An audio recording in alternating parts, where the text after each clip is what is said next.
Сәлем, мен Тоқыма әлеміне қош келдіңіздер. Мен есімім Гүлнар. Тоқыма әлемі қазақша МК деген каналдың авторымын. Болашақта осы қазақша тоқыма туралы ютубтағы контентті көбейтпек ойым бар. Сондықтан міндетті түрде лайк, комментарийлеріңізді аямаңыздар, жазылып көріңіздер және достарыңызға таратыңыздар. Өйткені соңғы кезде сұраныс көбейіп жатыр маған, әсіресе орыс тілді тоқымашылардан орыс тілді ауысып кетпеуім үшін қазақ тілді контентті қолдаңыздар дегім келеді. Енді менің жазушыларым күннен күнге көбейіп жатқаннан соң мен қарапайым нәрсе емес, бір әдемі үлгілерді тапқым келді. Және ол мысал үшін орыс тілді аудитория болсын, ағылшын тілді аудитория болсын, және біздің қазақ қыз-келіншектері болсын, бәріне ортақ қызық болсын дедім. Ол үшін мен интернеттен көптеген модельдер іздедім. Көптен бері мына паучки деген өрнекке қарап жүргем, соны тоқығым кеп, жартылай паучкиді алдындағы тоқымаларда көргенсіздер, видеоларда. Егер көрмесеңіздер, көріңіздер менің каналымда міндетті түрде. Енді мынау Easy Knit деген сайттан осындай бір керемет шалының суретін алдым. Және бұның біз хит орамал деген орамал тоқып жүрген келіншектерге моншақ қадау керек. Моншақты қалай қадауға болады, соны ойластырдым осы жерде. Әрине мен бұны дәл осындай тоқыған жоқпын, өзгертіп жатырмын. Соны сіздерге көрсеткім келеді. Бұл жерде бәрі қытайша. Егер де сызбамен тоқи алатын болсаңыздар, осы жерден скрин етіп алыңыздар. Бұл шалыны тоқу үшін бізге не керек? Мен өзім сүйікті Alize Angora Gold бұл жерде симлеймін. 100 граммда 500 метр бұл да. 100 граммда 500 метр. 75% акрил, 20% жүн болғанда ангора жүні, және 5% сым дейді. 3 пен 5-6 аралығында ілгек дейді. Мен 3-ші ілгекті алдым, 3-ші номерлі. Және мынау хит орамал тоқитын қыздар, немесе шалыны осыны әдемі моншақтап әсемдегісі келген қыздарға міндетті түрде бұл жерде кішкентай, мен мына жерде 1-2 кішкентай, басы кішкентай ілгек номері және моншақтарымыз. Мен мынау жібім аппақ болған соң ақ моншақ алдым. Енді бұны мен екі түрлі етіп тоқып жатырмын. Мен мынаны былай бастағанмын. Бұл не? Бұл жердегі ерекшелігі мына орамы бар бағаншаның тоқылуында. Қазір мен сіздерге көрсетейін. Өзіңіз таңдап алыңыз, қай түрімен тоқығыңыз келеді, қай түрі әдемірек. Мына түрімен мен бастап тоқыдым да, маған бұл өрнек үлкен болып кетті. Бұл енді үлкен шәлілерге дұрыс сияқты. Сіздер жаңағыдай хит орамал тоқитын болсаңыз, немесе басқа түрі ұнайтын болса, басқаша тоқыңыз. Қазір мен сіздерге түсіндірейін, бұның мағынасы неде екен. Негізі бұл шәлі кәдімгі 4 шынжырдан басталады. Или воздушная петля дейді. Орысша қараңыздар. 1, 2, 3, 4. Бұрынғыдай бір кольцо жасап, айландырып, онда ештеңе жоқ, тек 4-еуінен бастаймыз. Және мына ең бірінші, нені көріп тұрсыздар, ең бірінші ілмекті. Осы жерден басталады, мұның ортасы, мына жерден. Осы жерден басталады, және тіке кетеді. Қараңыздар, ешқандай бұл жерде кольцо бір нәрсе деген жоқ.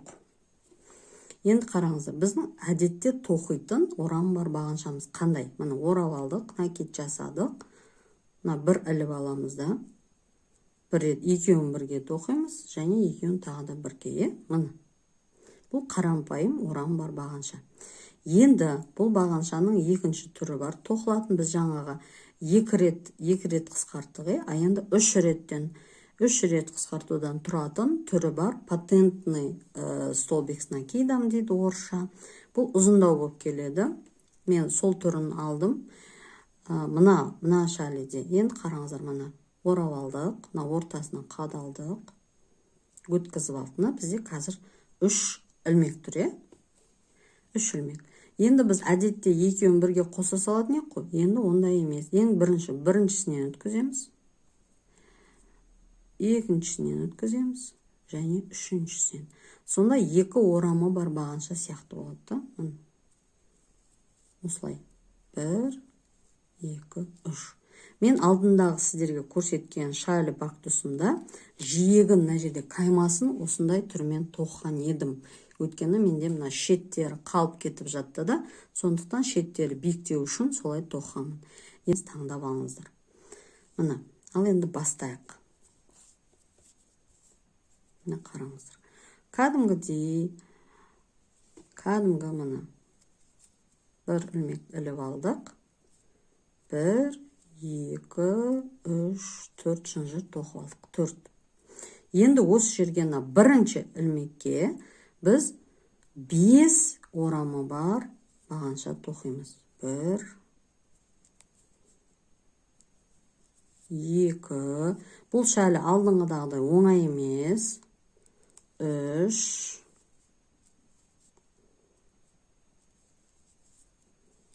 4, 5. Міне 5 тоқып алдық. Ары қарай біз бұрыламыз. 5-еу тоқып болғасын бұрыламыз. Үнемі мына жерде біз 3 шынжыр көтерілеміз. Міне 3-еу көтерілдік. Енді қараңыздар, мына жерде бізде 6 ілмек тұр, орам бар бағанша. Енді біз бүйтеміз. Мына біріншісіне мына 3-еу көтеріп алдық қой. Енді мына осыдан кейінгісіне, осыдан кейінгі мына түбіндегісі емес, осыдан кейінгіге 3 орамы бар бағанша тоқимыз. Үнемі бұл қайталанып тұрады. Әр қатарда қайталанып тұрады. 3 шынжыр шетінде, бастамасында петли подъема дейді, 3 петли подъема дейді, воздушный. Одан кейін 3 орамы бар бағанша. Бұл үнемі қайталанып жататын өрнек. Бұны шетінде осылай жасаймыз. Енді 1, 2, 3-еу аламыз. Және мына 2 ілмек қалдырамыз ортада. Және мына қараңыздар, мін ең бірінші тоқымнан 3 петли подъема бар ғой, 3 воздушный, 3 шынжыр. Содан кейінгі, мынаған емес, содан кейінгіге қадаламыз. Және бұл жерге де осындай 3 орамы бар бағанша тоқимыз. Енді бұл жерде шетінде, қараңыздар, шетінде тағы да 3, мына алдындағы, қараңыздар, мына ең шеткі 3-еуіне емес, біз содан кейінгі ілмекке қадалдық. Енді мына шетінде тұрған 3 орам бар бағанша бар. Соған тағы да, мұны қараңыздар, мына жерде тауып алайық.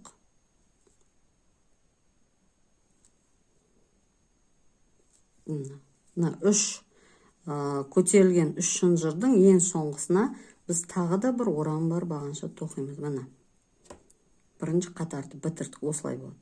Енді бұрыламыз. Және бағанағы айтқан 1, 2, 3 үнемі қайталанып тұрады. Енді міне қараңыздар, мына жерде 3-еу тұр, 3 ілмек тұр.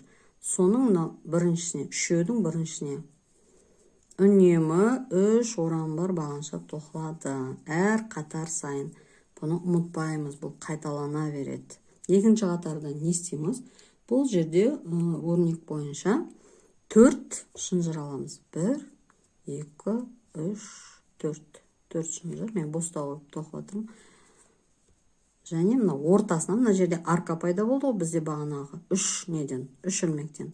Сол аркаға орамы жоқ бағанша тоқимыз. Міне столбик без накида. 1, 2, 3 воздушный немесе шынжыр.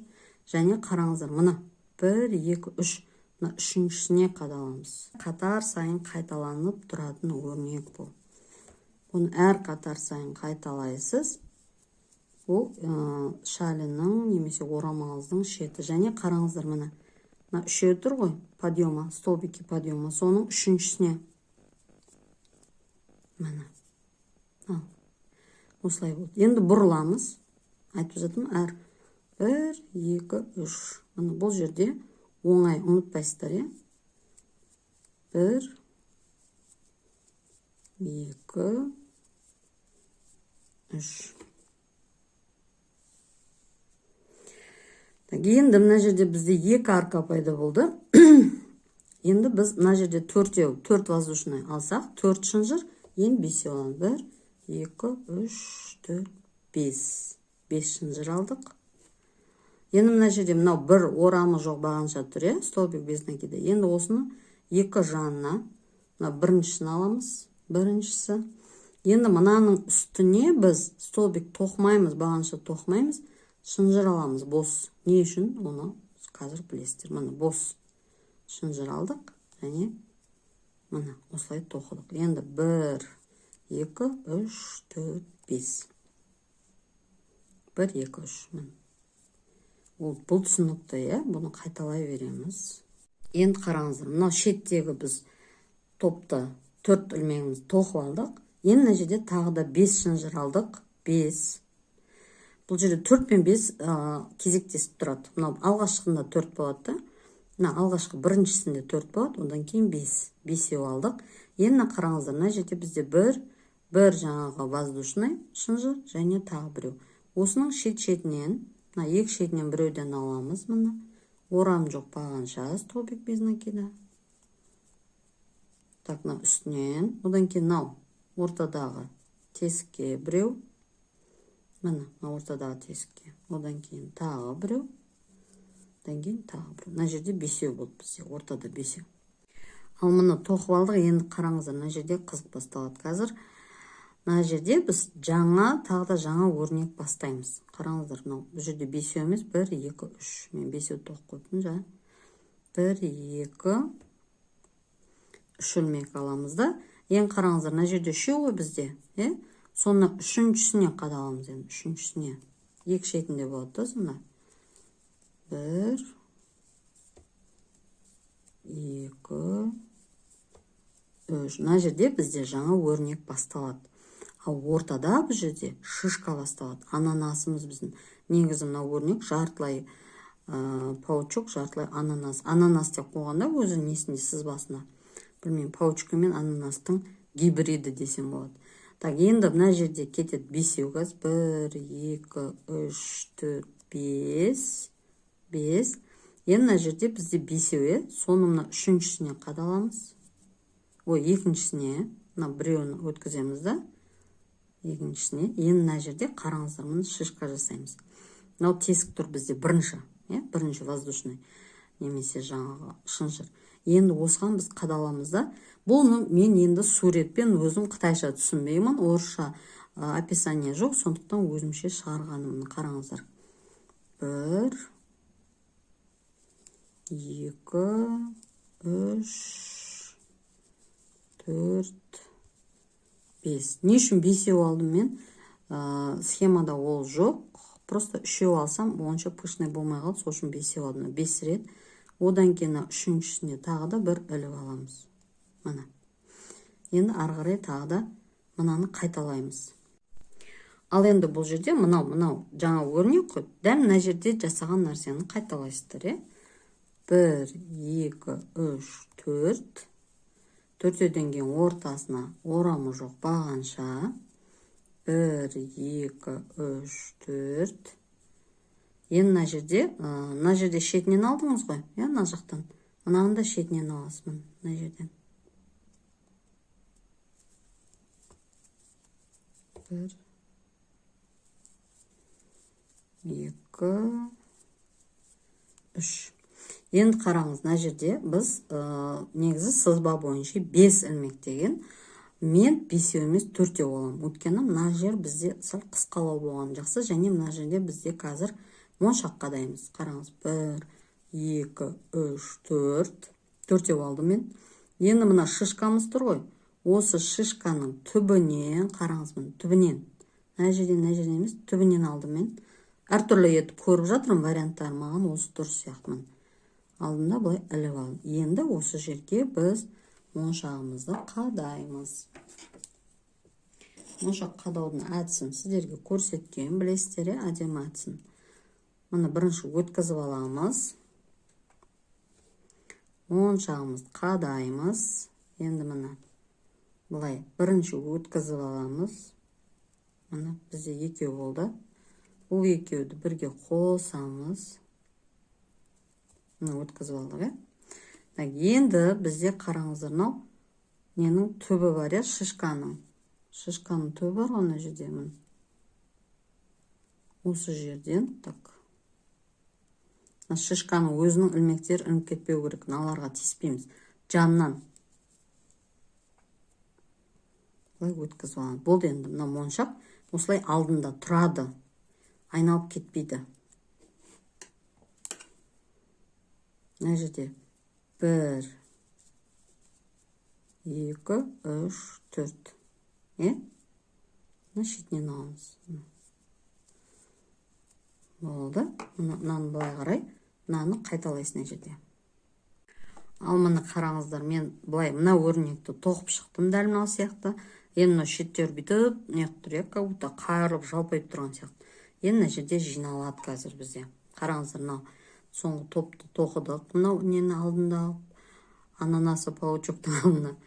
Енді мына жерде 3 ілмекпен, мына сияқты, мына жердегідей 3 ілмекпен жабамыз. 1, 2, 3. Болды. Жаптық мына өрнегімізді. Мынау шетінде өрнек тоқып алдым. Қалай тоқылуын білесіздер. Енді ортаға келдік. Енді біз мына ортадан да жаңа өрнек бастауымыз керек. Ол үшін не істейміз? Мына 3 шынжырдың астына біз 4 орамбар бағанша тоқимыз. 4 столбикасы накидам дейді. Енді орысша субтитр немесе сөздер жазуым керек болды видеоға. Өйткені орыс қыздар сұрап жатыр мына. 1, 2, 3, 4, 5 деп қайталай береміз. Мына өрнекті тоқи береміз. Ал енді тағы да шишкаға келдік. Шишкаға келген қатарда, ұмытпаймыз, шишкаға келген қатарда, мына біз алдында 5 тоқыдық қой мына жерде, 5 орам жоқ бағанша столбик без накида. Енді мынау келесі келген кезде, мына шишка шығатын қатарға келген кезде, ұмытпаймыз, бұл жерде жаңа өрнек басталады. Новый узор 1, 2, 3. Үнемі шишкаға келген кезде жаңа өрнек басталады. Так, мына жерде шетінен үшеу тоқып аламыз. Осылай қалаған ұзындығыңызға тоқи беріңіз. Енді шетін, жиегін тоқуды мен сол жиегіне келген кезде көрсетем келесі видеода. Так, 1, 2, 3, 4, 5. Енді қараңыздар, мына жерде мен былай жасадым, қараңыздар. Мен мынау нелерді, шишкаларды, паучоктардың моншағы бар. Тек мына 3 қатар жүргіздім. 3 қатар, 3. Ал мынау ортасына мен моншақ салмайын дедім. Ортасына және мынау шишкаларды да салмайын дедім. Ол кезде не істейсіз? Ол кезде қарапайым мынау 5-еудің үстіне 3-еу тоқисыз, келесі қатарда 1-еу тоқисыз, болды. Солай ортасына шишка жасамай қойсаңыз болады. Егерде бәрін ауыр болып кетеді, моншақты бәрі түгел моншақ болған десеңіз, солай жасаңыз болады. Мына жерде 1, 2, 3 деп тоқисыз, келесі қатарда 1-еу тоқисыз, болды. Сонымен мына шәліні қалаған ұзындығыңызға тоқи беріңіз. Ол үшін сіз мынау нені аласыз ба? Қараңыздан. Мынау кәдімгідей орам бар бағанша, более аккуратны сияқты маған. Ал мынау жаңа патентті 3 немен приеммен жасалатын орам бар бағанша. Осы екеуінің түрін таңдап алыңыздар. Енді мен мына жиегін тоқуды келесі видеода көрсетемін. Бірінші өзім мына шәлін тоқып алайын. Сондықтан сіздерге сәттілік тілеймін. Егерде менің видеом ұнаса, міндетті түрде лайк басып, комментарий жазыңыздар. Мен қаншама сұрасам да біздің қыздар жазбайды. Сондықтан ойым кетіп жатыр. Мүмкін маған орыс тілді аудитория керек шығар. Олар более отзывчивый болады. Нендей іштарлық көрсетпейді. Және өздерінің несін айтады, тілектерін, ұсыныстарын айтады. Сондықтан мен орысшаға ауысып кетпей тұрған кезде өтініш сіздерге лайк, комментарий және достарыңызға, таныстарыңызға менің видеоларымды тарата жүріңіздер. Қош сау болыңыздар, сәттілік тілеймін бәріңізге.